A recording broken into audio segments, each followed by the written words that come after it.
અગાલિતમ ન પાતવ્યમ પાનીયમ ચ પયસ્તથા સ્નાનાદિ નૈવ કર્તવ્યમ સૂક્ષ્મજંતુ મયંબસા. મહારાજ શિક્ષાપત્રીનો 30મો શ્લોક તને લખતા કહે છે કે મારા આશ્રિત હોય તેમણે અણઘાળેલું જળ ક્યારે પણ પીવું નહીં. તેવી જ રીતે ગાળ્યા વિનાનું દૂધ એ દૂધ પણ ક્યારે પીવું નહીં.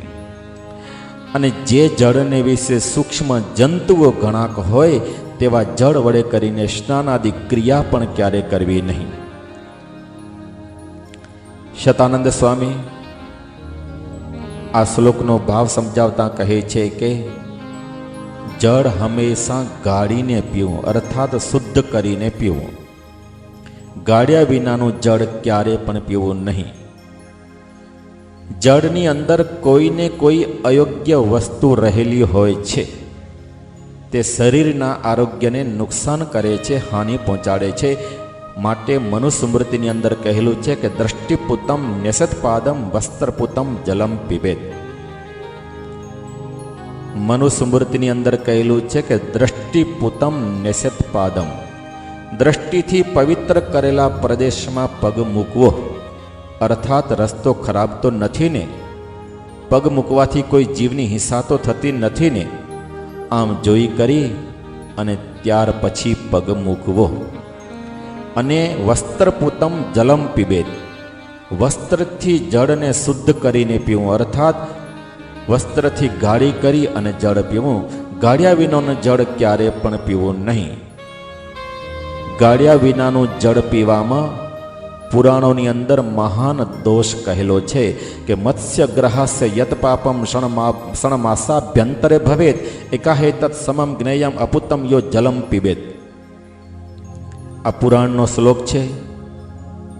આ શ્લોકનો એ અર્થ છે કે 6 માસ પર્યંત, 6 મહિના સુધી માછીમાર માછલા મારે અને જેટલું પાપ લાગે તેટલું પાપ એક જ દિવસ ગાળ્યા વિનાનું જળ પીનાર પુરુષને લાગે છે.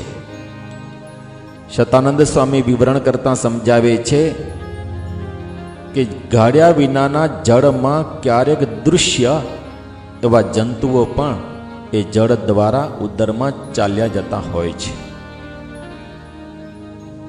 શતાનંદ સ્વામી કહે છે કે જળની અંદર ક્યારેક રેતી રહેલી હોય, ક્યારેક કચરો રહેલો હોય, એ આદિ અયોગ્ય વસ્તુ પણ ગાળ્યા વિનાના જળ દ્વારા ઉદરમાં આવી જાય છે, જેથી શરીરના સ્વાસ્થ્યને અસર પહોંચે છે, શરીરના સ્વાસ્થ્યને હાનિ પહોંચાડે છે.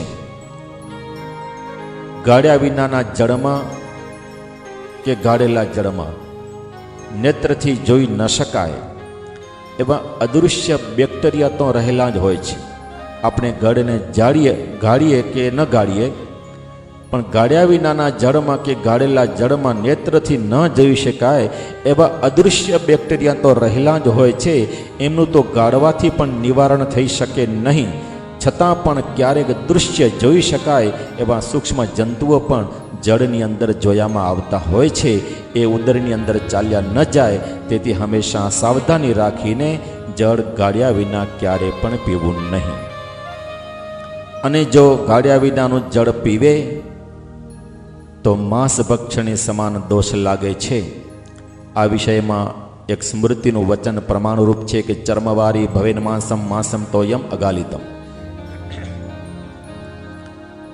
આ સ્મૃતિનો શ્લોક છે. આ શ્લોકનો એ અર્થ છે કે ચામડાના કોષનું જળ માંસની સમાન કહેલું છે અને ગાળ્યા વિનાનું જળ પણ માંસની સમાન કહેલું છે. તો મહારાજનો અભિપ્રાય એવો છે કે ભક્તજનો હોય તેમણે ગાળ્યા વિનાનું જળ ક્યારે પણ પીવું નહીં, જળ ગાળી કરીને જ પીવું, આવો મહારાજનો અભિપ્રાય છે. અને વળી મહારાજે કહ્યું કે દૂધ પણ ગાળ્યા વિનાનું પીવું નહીં, કારણ કે દૂધમાં ક્યારેક ગાય એ આદિક પશુઓના શરીરમાંથી રૂવાણા ખરી પડવાનો સંભવ હોય છે અને પશુઓને ધોતી વખતે મચ્છર, કચરો એ આદિક અયોગ્ય વસ્તુનો પણ પડવાનો સંભવ હોય છે. માટે ગાળી નાખવાથી દૂધની શુદ્ધિ થાય છે. તો દૂધ પણ ગાળીને પીવું. ગાળ્યા વિના ક્યારેય પણ દૂધ પીવું નહીં. અને વળી શતાનંદ સ્વામી વિવરણ કરતા સમજાવે છે કે બજારમાંથી ખરીદેલ ઘી હોય, તેલ હોય, એ આદિ આહારમાં ઉપયોગમાં લેવાતી જે કોઈ પણ પ્રવાહી વસ્તુ હોય તે પણ ગાળીને જ હંમેશા વાપરવી. કારણ કે ઘી, તેલ એ આદિ પ્રવાહી વસ્તુ, રસો, તેને જ્યારે આપણે ગાળીએ છીએ ત્યારે કોઈક સમય એમાંથી વાળ નીકળે છે, કેસ નીકળે છે, કે કીડી નીકળે, કે મચ્છર નીકળે, કે ત્યાગ કરવા યોગ્ય છાસનો ભાગ પણ નીકળે છે. અને એ સિવાય બીજો કચરો પણ એની અંદર જોવામાં આવે છે.